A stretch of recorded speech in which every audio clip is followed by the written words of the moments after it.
We have to have that place of love for somebody else like me to be able to be loved to their purpose. And Right. that's my heart. And that's why I advocate so hard. You need a place where people know they can come to arrive at their purpose. And that's what Southside Tallahassee was for me.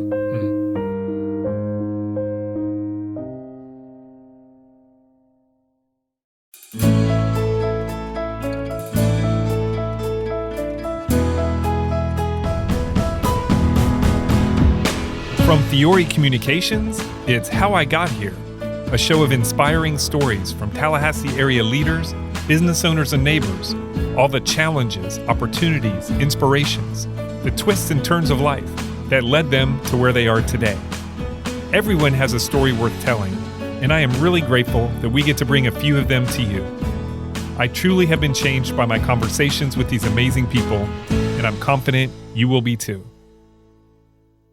I'm Dave Fiore, and in this episode, I speak with Christic Henry, co-owner and managing broker at Kingdom First Realty, who is probably best known for her passionate advocacy for the Southside of Tallahassee. A Detroit native who grew up in Central Florida, Christic found a voice in high school as a stellar student, cheerleader, and anchor on the school TV channel. It was also the time she began to realize the different social dynamics and opportunity gaps between the haves and the have-nots in her school. Working to create equity for all members of the community would become the driving force of Christic's adult life. After ignoring advice from her friends at FSU to stay on their side of the tracks and not marry anyone local, she fell in love with a man and the people of the South Side while serving the children of Bond Elementary. She now helps Southside residents realize the dream of home ownership, advocates for strong families, celebrates her community, and lives out her faith every day. We started our conversation discussing what is most important to her. What's important to me is love. Love is very important to me. I try to infuse it in everything that I'm involved in, everything that I do. It pours out into action through service. But love is what I'm about, and not the touchy-feely kind that everybody sees on Hallmark or romantic movies. It's kind of that love that helps people understand their place in the world, and sometimes it may come across as gentle, and sometimes it doesn't, because love can be hard sometimes. Sure. But I'm into that, and I think that that's what the world needs, more people who are very intentional about the application of love on all levels. Great. All right, well, we'll get more into what all that means and how that's been applied in your life in a little bit. All right, so you grew up in Lakeland, right? Mm-hmm. I'm a Haines City guy myself. Ooh, Polk County representing. Imperial Polk County right here in the room. Yes, that's what it is. So tell me, what was your life growing up like in Polk County? What was that like for you? You know, so it's weird. I grew up, I transitioned to Lakeland after being born in Detroit, Michigan. So I spent the first 6 years of my life in Detroit, Michigan. And then we moved to Lakeland, and I was 6. And it was weird because everybody called, carbonated drinks, they call them sodas. We called them pop. Right. So when we came down, we had all these different ways that we expressed and translated things. And my cousins, them thought we were aliens because we were from the North. Really, we were from the North. And so there was a different sensitization that we had. Sure. Because we were from the North. We came from a predominantly black area of the North on 7th and 7 Mile in Ferguson. And so, coming down and living in Lakeland was different. We hadn't visited. We hadn't, come to grandma's house in the summer in Lakeland. So all we really knew was Detroit. So living and growing up in Lakeland, to be honest with you, I felt a lot of times like an outsider. Because, when you're raised in the South, those sensibilities are developed almost from birth. Right, you learn how the emotional intelligence, the nuances, the isms, right, and you learn that growing up. You learn the social mores and norms, and I just didn't have that, so I had to kind of acclimate to it as opposed to being raised in it. And it was interesting because I couldn't forget who I was when I was in Detroit, and I had to be someone in the South that I wasn't in the North. And that has really impacted me growing up. So what do you mean by that? What was it about growing up in Detroit that gave you a different outlook on things that was hard to adapt to or didn't prepare you as well for later childhood when you ended up in Central Florida? Well, I think it made me see things differently because in Detroit, you have seasons, right? Mm-hmm. Snow falls out the sky, right? And I was 6, so I knew that when the ice melted near the mailbox that it was spring, right? Or summer, because depending on how hard the winter was, the ice didn't melt until either April or May. Right. And so you knew when summer or spring was transitioning because the snow melted and the big ice mountain near the mailbox melted. And, my earliest memories of being pushed to school in snow and enduring environmental hardships that you didn't have to endure in the South. You move to the South, it's like sunny all the time. It gets cold for a little while, but it's never like consistently it's consistently more so sunny and warm and so it's environmentally different. It's socially different. Okay. When you get down to the South, you're expected to know things, right? You're expected to know how to address people. You're expected to be afraid, right, or to be intimidated in certain circumstances. You mean like sir and ma'am and that kind of thing? Or, yeah, it's and not authority figures, or at school or with friends, or what? So we were raised in the social norm because my mom and dad were Southern, but we just were around a bunch of people who weren't, and so it was Northern. It was Detroit. It was it wasn't sir and ma'am all the time. It was Midwestern. So when you got down to Lakeland, in the South, it's very much tribal, very much familial, very much territorial. And so, you were a part of a tribe. You are a part of a family. You're a part of a micro community. You kind of became aware that you were Black. When I was raised up in Detroit, I went to school with Black people. I lived in the Black community. So there were never that real differentiation of being anything other than just a person in a community with other people that looked like you or whatever. And when you come down to the South, I was very uniquely aware that my first grade teacher, because I was 6, she was a white lady. And she was so kind, and I just thought I loved her to death. So I just loved on her. And, I just remember even that young, my classmates thinking that I was like her favorite, right? But I didn't know anything else because this was like whoa, I got this white teacher. I didn't have white teachers growing up or in my nursery or in my church when I was growing up. And then you become aware and maybe a little militant about really asserting your identity, as a person, as an individual, trying to be seen, trying to be, I guess that's the best way to say it, trying to be seen. I was one of 5 children, and I was the middle child. And you know how they do middle children? They don't do us right. So you're in the middle, and you're either in trouble or you're not seen. And so I wrestled with that a great deal growing up. And a lot of my environmentalism played into that. But I can say, for the most part, my experience growing up in Lakeland was uniquely positive. It wasn't a fight. It wasn't a struggle. It was just kind of, okay, this is where I am. Kind of readjusted a little bit. That's exactly what it was. It was just a readjust. It was a recalibration, and I found ways to be able to translate to those around me. I was a very imaginative child, so I always loved to read, and I loved to tell the stories that I read, and sometimes I made up other stories, and I was very imaginative, and so I just I learned to adjust. And it was mostly positive living in Lakeland, being raised in Lakeland. Good people. And I was raised in a multi-racial church, which also helped a great deal with that social adjustment to the South. So my mom and my dad were very intentional about how they calibrated us in the South. And they never told us, like, don't be this, don't do that, don't. They just let us kind of live and navigated us through the moors and helped us to retain who we were while acclimating to where we were. Did the kids at first think you talked funny? Did you have a northern accent to them? Very, very northern. We were aliens. We talked proper. Right. You didn't know y'all and stuff like that? No, y'all. No. Right. Now, you can't take the y'all from me, but, So I was going to ask you, we talked about a lot of it already, but about your family, about your parents and your siblings and what kind of life you had growing up. But it sounds like it was close and loving and supportive and all the good things. Yeah. I mean, it wasn't the Cosby Show, but, Nothing's the Cosby Show. Nothing's the Cosby Show. It was parents that were working hard and trying to figure themselves out and had kids to raise. And, the great thing about kids is that we are entirely resilient, right?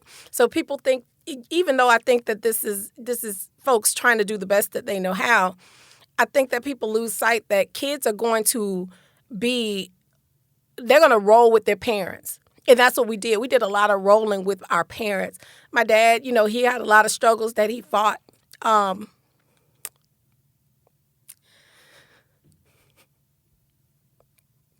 He had a lot of struggles that he fought through. Being young, being disappointed in himself. But he used that energy not to traumatize us, but to lift us up and to raise us and to love us and to show us what we had the potential to do because of what he did not do. And I love if there was ever a daddy's girl, you look up daddy's girl in the definitions. There's like you? My picture and a lot of people's picture and all of my siblings. But, you think about fathers and they're not always the nice and shiny dad that wasn't my dad, but he was my dad. He understood his assignment to his kids, and he carried it out the best way he knew possible. And when he passed away in 2011, I can say that I had a daddy. I had a father who was a daddy. And, reminding myself of him and his love towards us kids and how instead of raising us in anger, he raised us in love is a testament to the power of human intentionality. And anywhere I am and anything I've accomplished, I give it to him because of the love that he gave to us. And not just a love that bred confidence, that whatever it is that we would set our mind to do, we could do it. We could make it happen. And but he always wanted us to remember to love each other and to love other people. And that's what I carry. That's what I carry in my soul, just this pursuit of love and action, because that's what I saw modeled to me by my father. And that's why I believe it's so important for children to have their father, to have a father figure, to have a father and mother, but the mothers are carrying the brunt of a lot of things on a society level. But that father is so powerful. It's powerful in me. And so I advocate a lot for that because I have received the love of a father, the intentional love of a father. And I know what it can do in the heart of a child and in the heart of a woman. But he worked through some things, but he raised us not in anger. He raised us in love.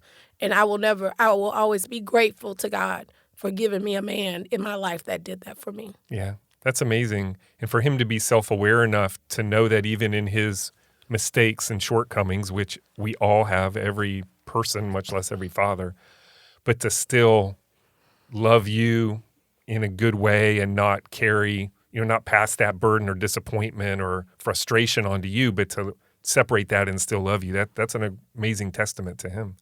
He was an amazing man. Yeah. Well, thanks for sharing that. So tell me about your mom. My mama is a Southern woman who was sent to the North for a spell and came back and was still a Southern woman. She's an amazing lady. She's for as long as I've known her, she's been a bold, cooking, telling it like it is, but will give you the shirt off her back woman. And she's still with me. In fact, she's actually with me now as we broadcast. Oh, nice. And, she just has continued to try to reassert the things and the values that my father set for us. And she always has been that way. I think that, when I think about my mom, I think about the ways that mothers have had to guide their children in circumstances and situations that they weren't themselves certain of. And she, alongside my father, did that, and we as kids, you don't really appreciate your mama, right, until you get grown. You don't. You don't really, you love her, but you don't really appreciate your mama. Until you're doing some of the stuff that she was doing with you, right? And you see why, right? You see why she had that mama lilt to her voice. You see why she gave you that look. You see why, and you're just like, wow, that works on other kids. So it's amazing. But all those mannerisms that are handed down from generation to generation, mother to mother, it's all in her, and I am truly grateful for her, and to still have her with us. That's great. All right, so getting back to your time in school, what was high school like for you? You went to Lakeland High School, Sure right? did. Go Knots. Newly seconded, second to none. The Dreadnoughts. The Dreadnoughts. So what were those years like? What did you enjoy doing? Were you involved in stuff? What was your focus in high school? So, when you go from junior high school to high school, I feel so bad for kids, because now they go to middle school, right? Right. And you don't get to go from like junior high school to high school. You remember how you went from like 7th to 9th grade, and 9th grade you were like in high school but not in high school. Yeah. So you were like the big dog, and then you went to high school and then you were like a Rudy Poot again. High school was like a defining moment for me, because I was like really involved in junior high school in a lot of different things. I was in the band, I was in the flag corps. But the thing that defined me transitioning into high school is that I think I became more aware of, in a sense, of the differences around me, right? I became more aware that, again, we're raised around our friends, we're raised in neighborhoods, and these are the people you go to school with. But I became more aware of like the social dynamics of who have and who don't have. Because high school is expensive, right? When you get to high school, all the extra stuff, sure. The extra stuff, the service clubs, all that stuff is expensive. And you see why, the kids from your neighborhood aren't a kid, or you see why the kids from your neighborhood may not be on the cheerleading squad or this and that and other. And so it became my pursuit to just try to see just how many things I could get in that I didn't see anybody else that looked like me in. So I became... Were there a lot of opportunities for that? Well, again, it was a positive... I didn't have like this huge racial, bent. That right now, if I'm looking at high school, it made me aware of how many different other types of people there were, right? So there were the kids over there that smoked... Ooh, they smoking. How they smoking? Right? Then how they smoking at school? We were right. They had like an area.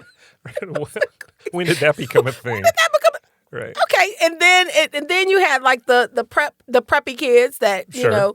But it just was kind of that awakening that there were so many differences and so many things that were keeping people apart because of the differences. And I just in my mind said, forget that. We got to figure it out. So I ended up becoming a kid. I think I was one of maybe 3 that looked like me.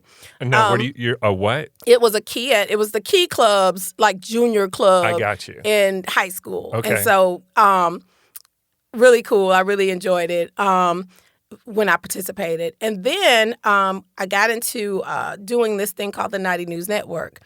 And so I was like a anchor and then a broadcaster. Yeah. And then I got into like niche broadcasting where I did historic moments. And I started sharing moments in history every morning as a part of our overall broadcast. That's very cool. And then I got an opportunity. It was really awesome. And then I got an opportunity to be a producer for a season of the Naughty News Network.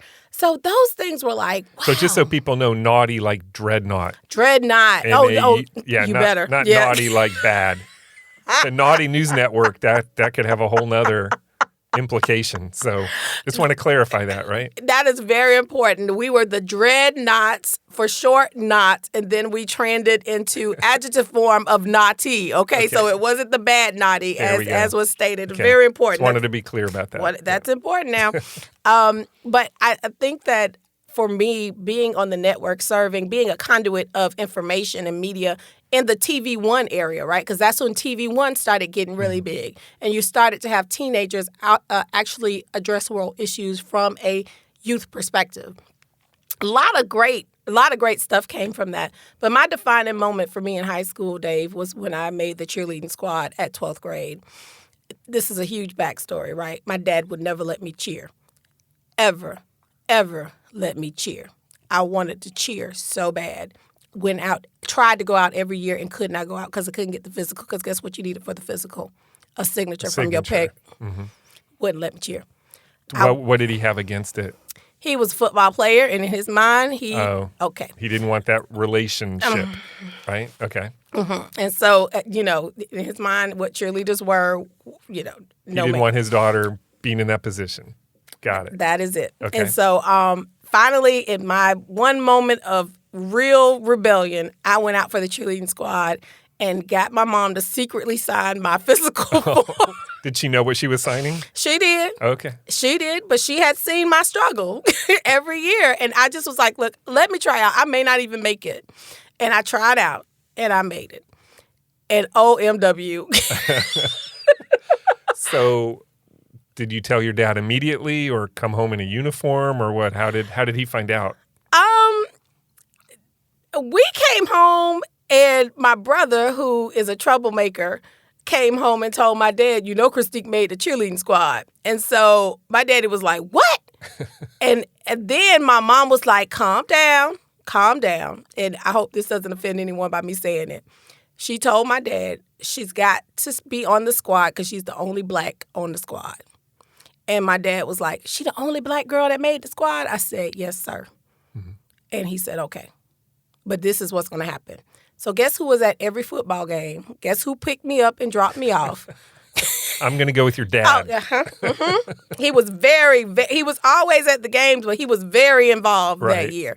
And it was a wonderful year. It was a fulfillment of something I always wanted to do. Was it everything you thought it would be? It was great. Yeah. It was great. It was great. That's awesome. So what did you do after you graduated from high school? I graduated from high school, I think it was May 28th or May 29th, and I went to FSU on June 14th. Okay. So I was 2 weeks from graduation when I came to college. And I came to college through the mainstream. So I didn't come through a program or anything like that. I came straight through summer session, and it was the most traumatic experience of my whole life. I never in my life, nothing could have ever prepared me for summer C-session at FSU. Nothing. From going to high school to nothing could have ever prepared me for that. So what was so difficult about it? I think the primary point, if I'm being transparent, was that I understood survival. I understood that I was coming from a working class family that did not have the resources for me to attend college. And so I had to get scholarships, I had to get financial aid, but I had none of that when I went. So I was a first-generation college student in earnest. And, because now I think the program, they bring in kids who are first-time college students, first-generation college students, and they have a program to help them adapt, and it's all to help that transition. But I guess that wasn't available back then. They had it. I just didn't come through that way. Oh, okay. Because I went to Lakeland High School. And Lakeland High School sends a lot of kids up here. Sends a lot of kids to FSU, and they usually don't need that kind of help, right? And so I went in through mainstream. I had a pretty great SAT score. So I just went straight in. And nobody gave me information about the SEP, now the CARE program. I went straight into school. I think it set the tone for my first couple of years of experience because I struggled. I struggled in college. I can say that just because I wasn't prepared. And I told my sister, I said, you're not coming up here how I came up here. You coming in through SEP, and that's the summer enrichment program that FSU has for first-generation college student. And they pay for you to come, and they give you counseling, and they help you transition, and they acclimate you. All the things you could have all the things I didn't have. Right. But I had this friend named Jamie who was a Jewish and Catholic girl from Miami, from Fort Lauderdale. She was Jewish and Catholic? She was Catholic and Jewish. Okay. And I'm sure there's a story there, too. She was good at it. She's from Brooklyn. And she was my angel. And I give Jamie Brummer shots out every time I get, because if it was not for Jamie, at times I probably would not have even eaten. My brother sent me. So how did you know her? How did you meet her? She was my roommate. Okay. When I got to college, of course, you just don't. I didn't know. I was a first generation college student. I didn't know you had to secure your housing prior to. I didn't know you were supposed to get your financial aid prior to. I didn't know any of this. You just showed up. Is I got this acceptance letter from FSU. I told them I was coming, and I was coming. I didn't get all that stuff situated until I got there. Wow. And when I got there, they put me in Deviney Hall, and my roommate was Jamie Brummer. And that chick helped get me through the summer. And I'm so grateful for her friendship at that time. I mean, it just helped me. But it was traumatic. And then I went through several semesters, and then my fall semester in 95, my sister got killed in Atlanta by a vehicular incident where a pole slipped off and hit her in her temple. Oh, wow. And she died on impact. And so I kind of went through a phase there where I just gave up. And I went home. My grades tanked. I went home, and I needed to go home. And I stayed home, and my dad, he had to bring me back because it was a lot. And I didn't have the emotional, after going through what I went through, trying to figure out college, and then going through that with her, and then coming, and then I just kind of went through a little bit of I needed a gap year. Right. And so I went home, and my dad just assured me, he said, listen, I don't care what you do. You'll always be my daughter, and I'm here for you. And that phrase gave me the strength to overcome and to get back and to come back. And so I came back in 97. I came back and got back in school. I went to TCC for a while. Love TCC. Yeah. Oh my gosh, TCC is like the bomb. It is a great school. It's great. Yep. And so went there, got an A in statistics. That is saying something because I'm not mathematically inclined. And went back to FSU and got back in school and went. Was it better the second time around for you? Oh gosh, I was so much more mature, so much more grown, and service helped that. Being in AmeriCorps here in Tallahassee, which maybe I'll get into a little later, helped me with that. But I was so much more mature. I was so much more focused on the things I was interested in.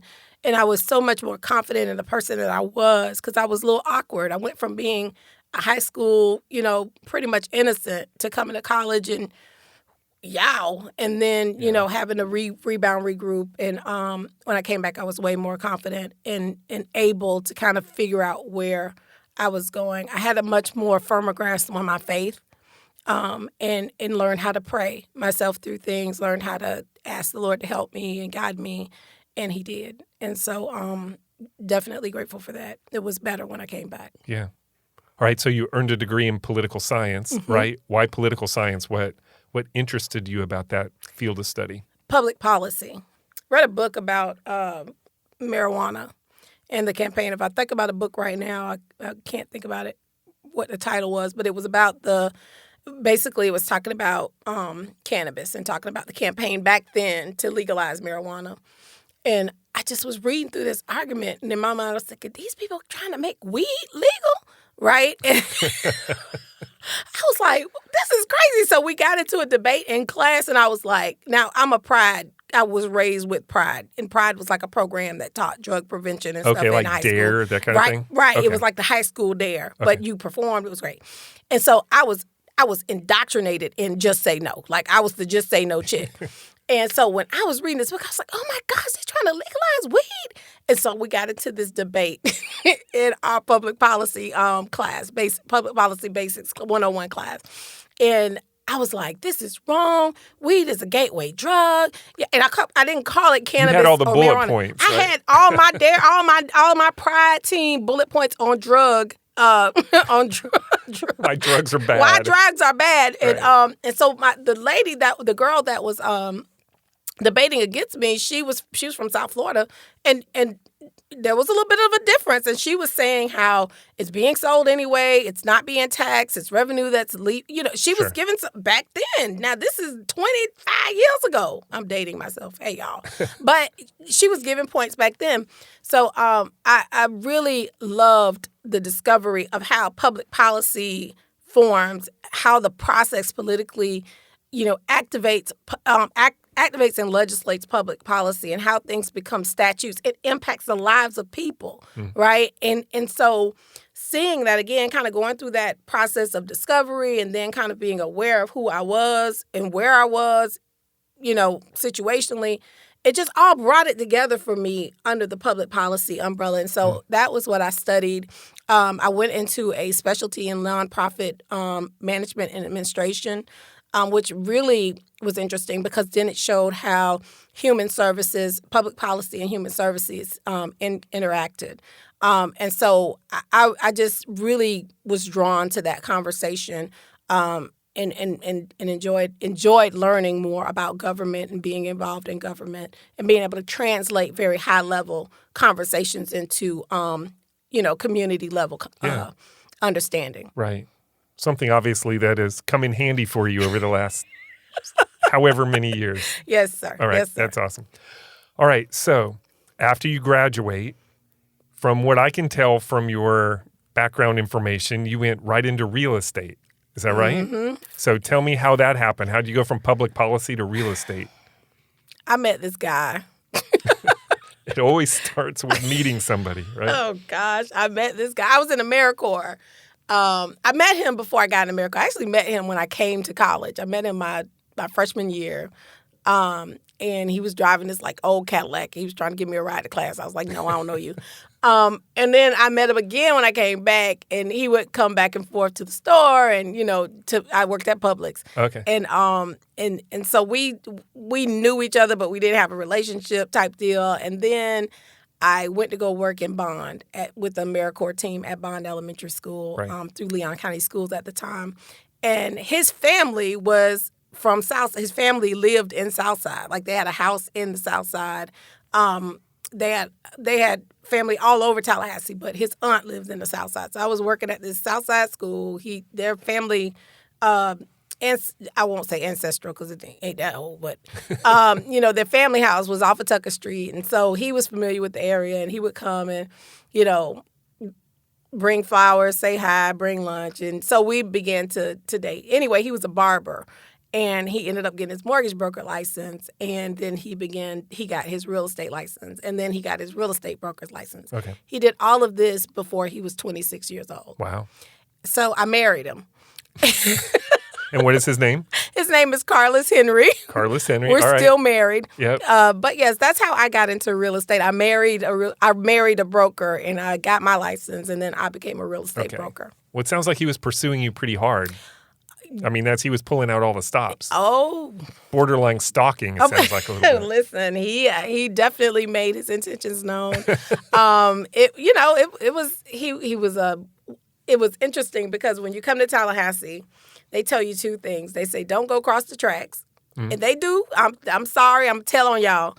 They tell you at FSU. Who's telling you that? When you're at school, the people, I ain't going to say their names specifically. Right. They tell you, don't go across the tracks. All right. And don't marry don't date a local. Don't get involved with a local. And I did both of them. I went over there working at Bond, fell in love with Southside, fell in love with the community. They loved me. And so at FSU, they were telling you, yes, not the school, but people that you knew were telling you not to go over the literal railroad tracks to where FAMU and Southside, that part of town. Yeah, they were going over there on the set to, scope out whoever. But I guess they thought they were trying to give us a cautionary whatever. And so you believe that, I ain't going across them tracks. I'm staying over here in school. It's very insular back then where you just, you could be in FSU. It's much more for people who don't know me. Before there was much more of a dividing line. Now it's been purposefully Gaines Street and that whole area to bring the obvious thing to do, bring those campuses together and celebrate all this going on. But back in the day, there was one side and the other side, right? You better say it. And that is a great observation. I hope that listeners really take into mind that Tallahassee now is not what Tallahassee was when I came here. Mm-hmm. You know, there was clearly a middle between FSU and what we now know as Southside and FAMU and the campus. And that's what they meant when they said, don't go cross the tracks, right? I guess they thought they were telling you, you know, that it wasn't safe. I went there and I found identity. I found purpose. I found love. And, you know, that may not be everybody's story, but, I went there to serve and found all these wonderful things and met all of these awesome women and people. And, oh, my goodness, Southside is just, I mean, to me, I can't even express. But, I met him and married a local, and he took me to Lakeland for us to get married so that it could be affirmed in the mind that she is leaving here. We married in Lakeland, and we came back, and we've made our home in Southside Tallahassee. Yeah. Obviously, you've been doing it for a long time. Congratulations on having the business for so long, because it was the company began in 2003. Okay, and you jumped in 2003. You did it together. You started the company together. Mm-hmm. Okay. Yep. Kingdom First Realty. We in grand pursuit and design, we got married. I graduated from college, and we started a business all within 6 months. Way to space that out. Right. Yeah. We love the trauma, ride or die. Looking back on it, there wasn't any other way to do it. But, my husband has always been the dive in head first type. I'm a little bit more risk averse, but he doesn't mind. So I just kind of clean it up as we go. Yeah. But we've been in business for 18 years now, and it has been very roller coaster. You've seen everything. Whew. I saw the recession of 2007. Right. And it altered me substantially. It was another catalytic moment in my life. We had, at that time, there was a shift in the industry because you could no longer just be a person that listed and sold properties. You had to be a consultant. You had to know the market. You had to provide help because it was bad. I had two people who I actually was working with during that Great Recession who committed suicide because they were faced with this hopelessness regarding the state of their mortgage. It was that bad. And if you didn't go through the Great Recession in real estate, you really don't have. I always wondered why people talked about, I was a realtor in the 80s when gas prices went up and interest rates went up. I was like, big deal. No, that is a big deal. Because if you can survive in the industry and give service during those times and do what agents had to do to serve the community during that time, then you know a little something about real estate. And that's what the Great Recession did for us. But by God's grace, and because I wanted to serve, we found a way to serve. And that's what we did. We went and we helped people find ways to keep their homes. We went and we read legislation. We were very active in the Hope Now legislation that President Obama passed, helping people get mortgages. I personally worked with the state of Florida to do over 700 hardest hit fund applications through their system where people were given loan payments for up to 12 months. Mm-hmm. It was a dark time. But public policy responded. Mm-hmm. And so that training came back from school. That passion came back. And that's when I think I became a realtor. That's when I became a real estate professional. 2007 through 2013 pretty much made me. Right. Into who you see I am right now as a community advocate and as a real estate professional. Right. And I saw in one of those ways to serve, you became a certified foreclosure and default intervention consultant. Right? I did. So that's a way that you were able to help those people when their world had, just been turned upside down. Yes.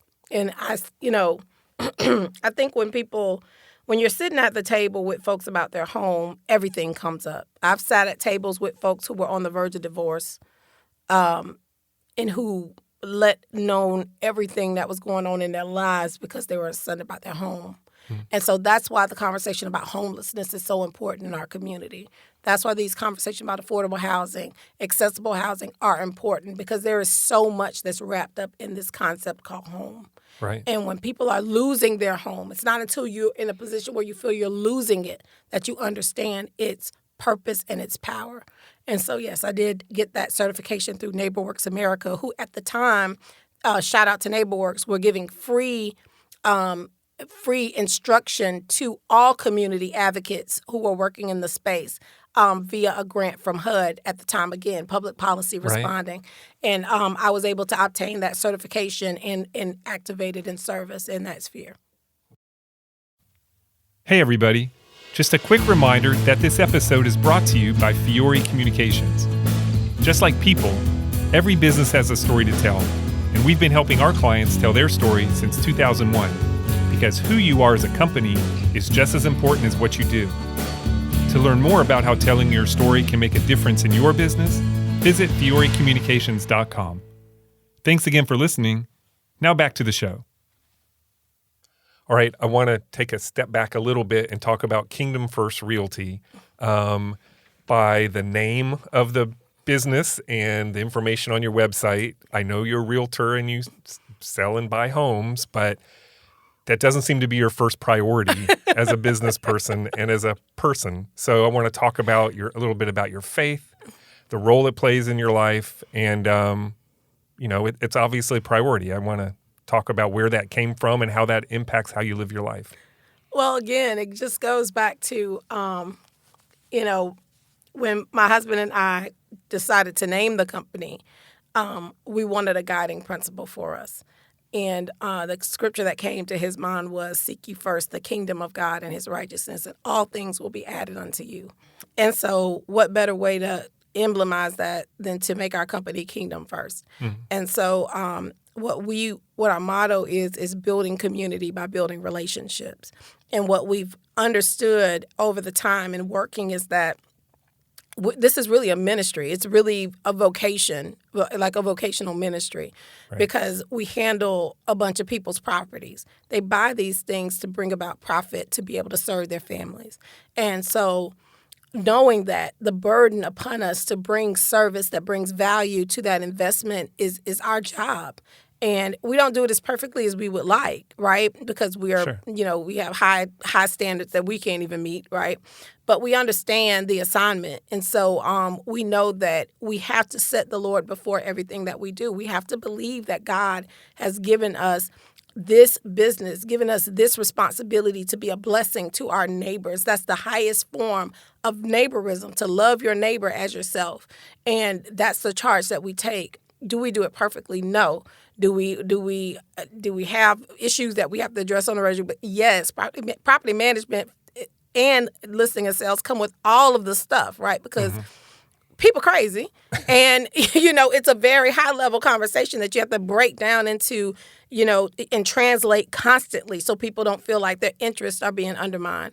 But we know that, and the Lord has been very good to us in our ignorant times and helping us transition through very difficult and very uncertain places as we continue to try and serve through our vocation in the community that we love. But that's the first and foremost, trusting the Lord in all that we do, trusting Him through our mistakes, trusting Him through our victories, trusting Him, to be able to manage financially and structurally and economically all of these different components that lend value to families and that bring value to their investment so that they can serve and love their families. And that's why we focus so much on Southside, because we see, where there's an inequity there, where infrastructure and broken window effect and all these different things lend to a regression of that type of service and that type of value being given to those families in those communities. And so we have set our sights and service there to try to bring equity to that space. And it's not taking from somebody else. It's just making sure that whatever is everywhere else is here too, so that these families can have an opportunity to use the household equity to send their kids to school, to be able to build businesses, to be able to give to charitable organizations, to be able to live. And that's the faith that we have moving forward in the business that we have. It's really a vocational ministry for us. And we are grateful for a community that has allowed us to serve them for 18 years. Yeah. So how does it feel on a one-to-one personal basis when you know you've helped a family achieve that, and you put them in a home that's going to serve them and their family well and provide a legacy possibly for future generations? I mean, how do you feel about that? It's everything. It's everything. It's everything. We we talk a lot about social issues. And the thing that I never underestimate is the power of the human mind to achieve. The power of people to activate their own way to bring their own success when put on a field to do so. And when you have people who have sacrificed, who have worked their job day in and day out, who have saved, who have kept their credit up, who have paid people on time, and then they get to a point where they're coming to you and they're bringing all of this sacrifice to you and saying, I want to become a homeowner. That is a privilege. It's not a right. It's a privilege. And when you're able to take them through the process to obtain home ownership, and they buy a property that they're going to be locked into a payment every year, they're going to be locked into a circumstance for 30 years, you want to make sure that they have a good circumstance they're locked into. Right. And so when you see it happen over and over again, you get a little bit of a hero complex. You have to be real humble now. You got to really, because some people do think they're heroes, right? And we're not attorneys. We may play one on TV, right? But you get into a lot of that kind of legalese when you're dealing with transfer properties. Right. But I mean, you can really develop a hero complex. I have to be a little transparent here. I didn't even know you were a realtor until not too many years ago, because I just knew you from your community involvement. I knew you from all the things that you do, and you're kind of synonymous with Southside in a lot of ways in your work. So I was like, oh, she's a realtor. That's what she does the rest of the time. So, so I wanted to talk about that a little bit. How and we'll talk about some of the programs and events and stuff in a minute. Great. But, talking about your passion for Southside, and you've mentioned AmeriCorps and being at Bond, and I imagine that was part of the origin of that. So, and marrying Carlos and his background with Southside. But I want to hear, you obviously have a great passion and a lot of energy, and you've worked very hard over the years to do a lot of good things on the Southside of Tallahassee. Just where did that come from, and what is the origin of all that passion? Well, for me, it began with, of course, me being in AmeriCorps at Bond brought me to Southside. But what taught me about Southside was catching the bus every day from Southside. Back then it was called Taltran. Now it's called Star Metro. Right. But every day I came into the community on the corner of Campbell and Saxon is where the bus stop was in the neighborhood. And there was a lady that lived, it was a 2-story multifamily duplex right there. And there was a lady lived on the bottom, and she would come out every morning and she would see me get out. She would wave, and I would wave at her, and I would go across the street to Bond for work. And so I would catch the bus there going home when I was done because back then when you came to school in the morning, you went to the after-school program. I went to the after-school program at Smith Williams, and I worked in the after-school program. And then you would come back to the after-school program at Bond School, because they had an after-school program at the school, so the kids would have somewhere to have breakfast, lunch, and dinner every day in the Bond community. And that was really... food at school is a huge issue. Huge help. Yes, and supervision, right? At that time, keeping the kids involved, keeping the kids supervised, because they knew mom and daddy didn't get off till 6, 7 o'clock in the evening. Mm-hmm. And so I would go catch the bus going home on that corner every day. And if I wasn't there by the time the bus got there, she would go out there and tell the man to wait on me, because she saw me get off the bus and she knew I was coming. Mm-hmm. Most times I was there to meet the bus on time, but if I wasn't, she was out there to show and see. And so if I didn't come in on the bus that morning and I caught it that afternoon, she'd come out and say, I didn't see you come off the bus this morning. I said, no, ma'am, I got a ride this morning. And so she was watching me. Mm-hmm. She was looking out for me. Then as a college student, I met all these wonderful women, Queen Bruton and, oh my gosh, Miss Gloria Anderson over at the Smith Williams Service Center at the time introduced me to all the women of the South Side. Oh my goodness, Edwina Stevens, all of these women. And they were great women. But what interested me most is that they were interested in me, And so if I didn't have a ride or I missed the bus, Miss Edwina was taking me home. I lived all the way down off of Suda Road at that time. Wow. She was taking me home. Right. If I didn't have, I remember one time, because AmeriCorps, you don't get paid that much money. And our lights were off. We got our lights cut off at the house. And I didn't have money to pay for the light bill. And until I got my check. And so Miss Bruton was like, how much money you need? And I was like, oh, no, I can't take no money from, I'm just thinking, I just don't know what to do. And I'm just trying to figure this out. She literally wrote me a check to go and get my light bill paid. She said, now you take this down there and you go and get that handle. You can give it to me whenever you want to. I gave it right back to her. But it just was like stuff like that. And then, just being taken under the wing and being treated like a daughter by this community, being groomed, if you will, in work and in projects and given opportunity to lead and to learn and to follow. Why do you think they did that? Because they saw you working and trying to make a difference, or because they just saw you were alone and could use the help, or? Maybe all of that. Yeah. Maybe all of that. Maybe they saw my potential and said, we're not going to lose her. We're not going to lose her to uncertainty. We're going to make sure that she arrives at her destination.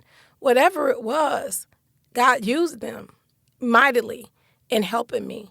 My church, Family Worship and Praise Center at the time were great. I had a mentor there at the center. Her name is Dolores Myrick, who just mentored and prayed. And gosh, they just looked out for me. And that energy, that spirit, that intentionality it translated to me creating a mentoring program at that center, the Divas Girls Mentoring Program. And I ran that program for over 15 years. We mentored close to 400 girls in the South Side. Those girls taught me so much. They taught me how to not categorize people, how to not look at people and think I know their potential. And I began to learn that things aren't on the surface, ever on the surface. So don't ever look on the surface. And that love can do anything. Love can do anything. Love is the power. And as I loved them when they were acting up, when they were, excelling, whatever, I loved them through it all. And in loving them, I learned how to love. And Southside did that for me. It took a self-centered, self-focused young person, because I was young. I was 20 years old. I was young, cared about the things that a 20-year-old cares about. But they grew me up and gave me a vision of purpose and helped me to arrive at that purpose. And I will be forever grateful to the women and to the men and the leaders in Tallahassee Southside for taking me on as a daughter and giving me opportunity to serve and to be loved and to show me how to serve and how to love. And that's what the Southside means to me. So when I look at the housing disparities, the affordability, the issues, the crime that of survivalism, because people are trying to survive. Unfortunately, the legacy of drug use and drug trafficking and the impact of drugs on the community, the impact of family brokenness, the impact of just the decline of a lot of different things, I see it through the eyes of love and through the eyes of family.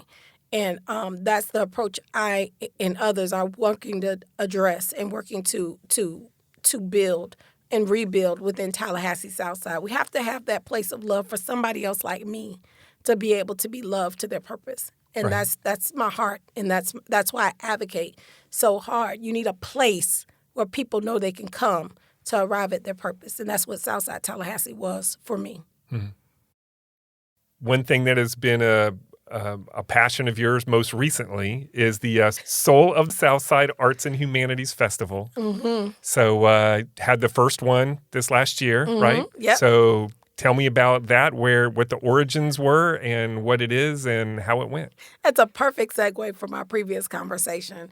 Again, the Soul of Southside Festival, Arts and Humanities Festival, is an equity in practice initiative. And when I talk about equity in practice, what it is basically all of our activities, all of our consensus building approach to this festival is arrived at through three concentric circles, which are engagement, inclusion, and diversity. And so we utilize those three concentric circles. And in the middle, we believe that if we do those properly and in balance, we'll arrive at this thing called equity. Okay. And so what we try to do is we try to create a forum whereby we can bridge arts plus history. We can bridge commerce plus love. We can bring people to the community to experience the community in summary, but also through the eyes and narrative of the residents and citizens. And so last year was just a tremendous first year, of activity, and it probably should have resulted in some PTSD from the folks that were organizing Right, because sure. It was a lot in 3 days. It was a lot in 3 days. Commensurate in that is the idea that Florida's emancipation is on the 20th of May. So there's a lot of tradition community-wise on the 20th of May that is also having to be kind of observed and respected as we pull this celebration together. So this year's event is from May 14th through May 22nd. Okay. We'll have activities going on daily that week, and they'll all be focused in Southside or at a location within Tallahassee Southside. We're trying to get people to flip the script. As a realtor, I just couldn't understand why when I tried to sell houses in Southside, people were like, I don't want to live over there, right? And so I quickly began to learn what the problem was. For me, I've lived there, all the time I've lived here, and I've never had any issues with crime or anything like that personally, but that's me. Other folk in the narrative, I get it. And so we're just trying to use this equity in practice approach to arrive at data-supported approaches to community and economic development that revitalizes the neighborhood authentically and in a culturally competent way, as opposed to the mindset of redevelopment where you have to remove identity from a space to bridge value. So the Southside Festival is really putting Southside every year, out there for people to come and see Southside. And we merge that with music and culture and opportunity and all kind of great things. It's very intergenerational. Really looking to build this as like I said, going to that three-pronged approach of inclusion, diversity, and engagement to really build this sense of what we call data-supported equity within Tallahassee Southside. Okay. You serve on many community advisory councils. You have won several awards over the year, like Big Bend or the Small Business of the Year from the Big Bend Minority Chamber. You were one of this has to be one of the original classes of the Tallahassee Democrats 25 Women You Need to Know. That was back in 2011. I don't know, that had to be, I didn't research it, but it has to be one of the first years. So you're an OG woman you need to know. OG. So, yeah, sorry, I like to drop that in a little that hip is culture. hilarious. I love it. My kids make fun of me whenever I try to say something. I love it. Oh, current. I love it. I'm going to steal it. Thank you. And then now you are currently, as we record this, you're one of the finalists for Leadership Tallahassee's Servant Leadership Award. I know you don't do it for the awards or the recognition, but it's got to feel nice to be recognized for all your hard work. I'm still trying to process, right? With these awards, the honor is being nominated, right? Because there are so many people that could just be nominated. So Sure. If you're like the three that's with your headshot on the picture, it's, you've already won. What it is for me is ammunition. Community work is hard. It ain't all sexy. When people are asking your opinion about things, you have to give it. And you have to know it, right? You have to know something to have an opinion. You don't just get to have an opinion for opinion's sake. Right. It has to be rooted in knowledge. It has to be rooted in some sense of, I have spoken to someone and I have experientially arrived at this determination. And then you have to be willing to act on it. I don't think people believe me when I say I really am an introvert. I really am most comfortable being at home with a book or on my computer typing. But this passion drives me to be outwardly, expressive. It drives me to be, a hype chick to the utmost. Right. Because I want to see impact.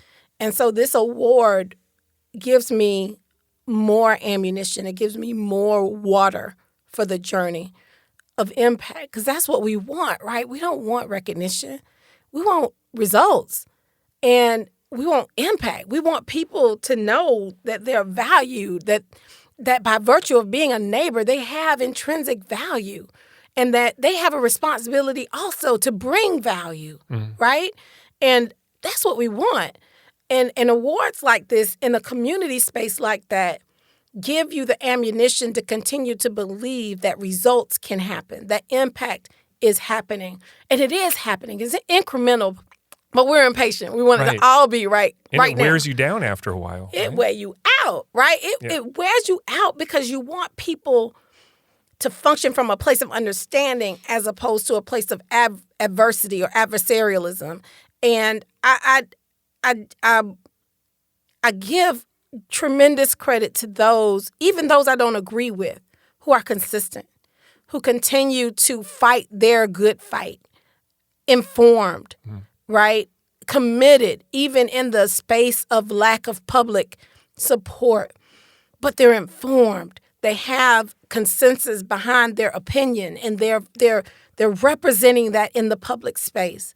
And so this award as a servant leader, it really, this nomination, I haven't been awarded.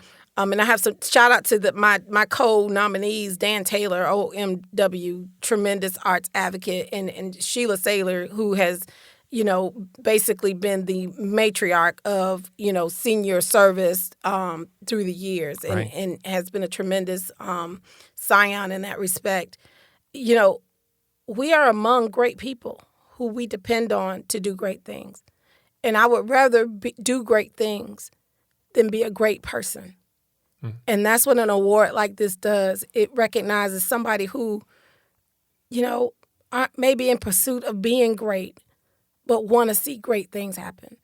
All right. And I'm going to keep you from getting in trouble by giving you the chance to shout out your LT class. Yes. So what class were you in? LT class 38. And listen, you can all be the best class ever, but you can't be the freshest class ever. And that's who we are. We are the freshest class ever. Shout out to our cheeses, Deontay Gavin with Leon County Tourism Visit Tallahassee, to Kay Myers with Big Ben 211. And to our little cheese, Lauren Bacon with the Bacon Agency, and all of our folks who are just, we have a great class. We have great energy. I don't do enough with them. I want to do more. You're also the president of the Southside Rotary Club, right? I am. Okay, so don't want to leave them out either. No. So tell me why being a Rotarian is important to you. The four-way test. Four-way test sold me on Rotary. I was all over the place doing service everywhere, right? As we talked about earlier. And I was feeling a little exhausted trying to have all these fires burning. I was like, oh, gosh, I got to find a place where I could pull all this together. And Rotary was the place, and when I read the four-way test, when you can, have a guide point where you can say, will it build trust? Is it beneficial to others? Will it build goodwill? Is it the truth? Is it the truth? Right. You look at these things, those are guiding points, right? And those are things that you can reflect on in every decision that you make. And when the motto "service above self" became, I was like, "Oh shoot, well, I'm home," Right. But with Rotary, like with every organization, you have to shape it to meet the needs of the community that you serve. And so that has been the benefit of being able to be in a club in Southside that focuses in on Southside issues. And that has been very important to me, and it's been a blessing. But also my district family, our clubs here in the area, are tremendous support, tremendous champions, co-champions of things that we do. We support each other. It's just a tremendous organization. I keep telling folk, y'all, you're missing out. You need to be a Rotarian if you're not. So 2 last questions. And I appreciate your time. I know it's been a little bit, but there's been so much good stuff. I haven't wanted to miss anything. All right, Christic, looking back, what is the one thing or person that you think has had the single most effect on the trajectory of your life to this point? My daddy. He's been at every catalytic point, and his spirit continues to guide me. His demeanor continues to guide me. So yeah, my father, Roosevelt Pugh, he's the shaper of my trajectory, given to me by God to help me understand my purpose. And whenever I get confused about anything, I go back to things that he told me that I wrote down or remember, and I get back right. The podcast is named How I Got Here, and we've talked about how you've gotten to this point in your life. Where do you think here might be for you in 3 to 5 years from now? I know I'll still be serving through my profession. I know I'll still be in real estate. Hopefully it'll be more consulting, more administrative, more managing brokering as opposed to managing brokering and working, additionally. Public service-wise, I don't know. I have a lot of people with ideas of what they want me to do, but I want to be where I can be impactful. I want to be where people feel my desire to help us be better. I want to be where the love is, even if it's hard. That's where I want to be. And if it's in public service, if it's in community service, if it's in, just community advocacy and organizing, wherever that is, I want to be where the love is. And that's where I want to be. And that's where I always want to be. And that's what my dad told me. Whenever you get lost, go where the love is. And that's where I always go. It ain't always soft love. It ain't always lovey-dovey love. Sometimes it's hard love. But recognize love when it's love. And be there. And endure. And you'll be all right. That was Christic Henry. And just to update the award nomination part of the story, on March 30th, Christic was named Leadership Tallahassee's 2022 Servant Leadership Award winner. A more worthy recipient they could not have chosen. Thanks for listening to the show. You can subscribe at Apple Podcast, Spotify, or wherever you get your podcasts. And while you're there, please leave us a review. It really does make a difference. Thanks to my amazing staff at Fiore Communications, who pick up the slack while I'm working on these podcasts, and to Troy Bloom for composing our theme music. You can hear more of Troy's creations on Facebook and Instagram at Troy Bloom Music. To connect with the podcast or suggest a future guest, follow us on social media or email us at podcast@fiorecommunications.com.